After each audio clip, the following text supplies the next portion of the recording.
Literature, in basically all forms, is essentially wisdom condensed down into something digestible by our sense and sensibilities. It might not seem that way, but I promise it is. Name a story, name a poem, name a short story.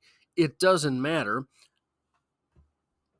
Whatever you name, at its base is an interpretation by you about some type of wisdom. Oftentimes, oftentimes in today's world,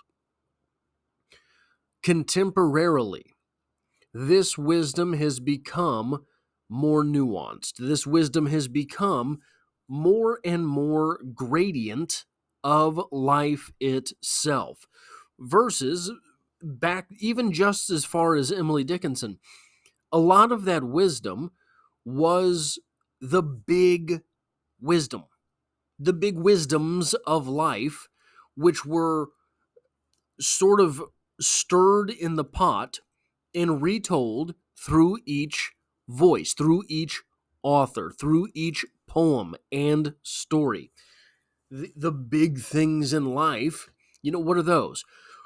What's the meaning of life? Is there a God? Etc., etc. We have one of those great big wisdoms of life in a poem from Emily Dickinson today. Welcome to Strip Cover Lit, where we squeeze the bigger picture out of literature. I'm Adrian Fort, and we are here for another poetry discussion. This poetry discussion will take place in two separate playlists here on the channel. The poetry discussion playlist, of course, but also the Emily Dickinson playlist here on the channel. The poem from Emily Dickinson in question is known as I Had Been Hungry All the Years, and it reads as such. I had been hungry all the years my noon had come to dine. I, trembling, drew the table near and touched the curious wine. 'Twas this on tables I had seen when turning hungry, lone, I looked in windows for the wealth I could not hope to own. I did not know the ample bread 'twas so unlike the crumb the birds and I had often shared in nature's dining room. The plenty hurt me 'twas so new, myself felt ill at awed, as berry of a mountain bush transplanted to the road. Nor was I hungry, so I found that hunger was a way of persons outside windows. The entering takes away. Now, essentially, what we have here is a retelling of the phrase, be careful what you wish for, you just might get it. We have here a speaker who claims to be hungry all their days, all their years. I had been hungry all my years, my noon had come to dine. Now, this is an interesting sort of setup for a poem because what world are we living in? What world are we getting here constructed by Emily Dickinson? Emily Dickinson was quite removed from society, that's true. Was a loner-ish, that's true. She had her individuals that she loved and counted on, etc. But all of her engine of a brain was hers, was formed by her, was crafted over time. So it's almost a fantasy type novel set into a poem.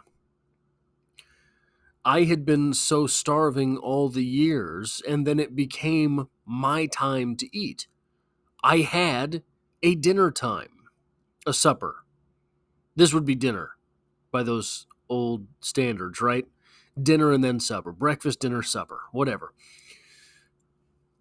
My noon had come to dine, suggesting that everyone gets their noon. This was my noon. I had been hungry all these years, and when I got in there, this is the one that's I did not know the ample bread, 'twas so unlike the crumb. Too much of a good thing, right? These little wisdoms put into something that is digestible by your consciousness. What is this for you? Do you have it? Is there something in your life for which you work so hard, for which you struggle? And if you got it, you don't know if you'd want it. There's the line from The Dark Knight where the Joker is confronting Harvey Dent as Harvey Dent is laying in his hospital bed, and he says, "Plan? I don't have a plan. I'm just a dog chasing cars. I wouldn't know what to do with one if I caught it." That is, in my opinion, something akin to what we're talking about are when we get these situations. Be careful what you wish for. You just might get it. I think one of the things that goes underrated with this type of mentality is that oftentimes you're not wishing. Oftentimes you're working. Oftentimes when these situations arise, obviously the classic example of be careful what you wish for, you just might get it, is winning the lottery. Oh, I wish I had X number of dollars. Well, now you do, and all the problems that go with it. Have fun on tax day. But more often than not, I think, at least, I kind of hope, a lot of the times that we're wishing for something, we are also working toward it. What would you do if you became a best-selling author? You've worked towards it. Well, here's where a lot of that wisdom comes into play. The be careful what you wish for. You weren't wishing while you were writing a novel, you were working. How much of your social life did you have to lose? How many people in your life had to be sacrificed to the conclusion of that novel? How many people ended up on the cutting room floor, as it were, of your creative process? And it doesn't have to be that, right? Everyone, I think, has some type of, most people have some type of dream scenario. Maybe you are a people person and your dream scenario is a spouse. I have a dream wife or husband, right? Well, if you get that person, maybe you were working towards it. You were setting yourself up financially so that you could be an attractive person. You're setting yourself up physically to be an attractive person. You're working towards these things that might help you sort of gravitate in this individual, might help you catch their attention. What do you sacrifice along the way? And then, once you get them, you marry Sofia Vergara. What's that person really like?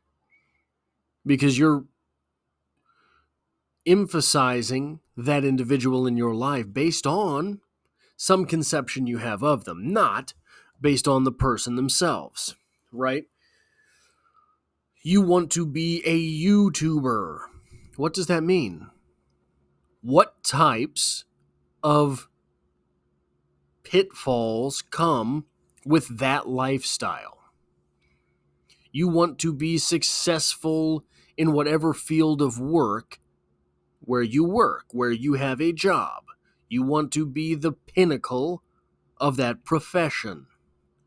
You're going to sacrifice a lot of things to get there, and it turns out the ample bread is unlike the crumb. That is all I have for this poetry discussion. If you like or appreciate what it is that I do here, hitting the like button really does help me out, as it tells YouTube to share this video with other literature lovers. If you find yourself here by chance but not design, consider hitting the subscribe button in order to stick around for more content in the future, more literary content in the future. There is poetry on the channel every Monday, and I hope to have you back for the next one.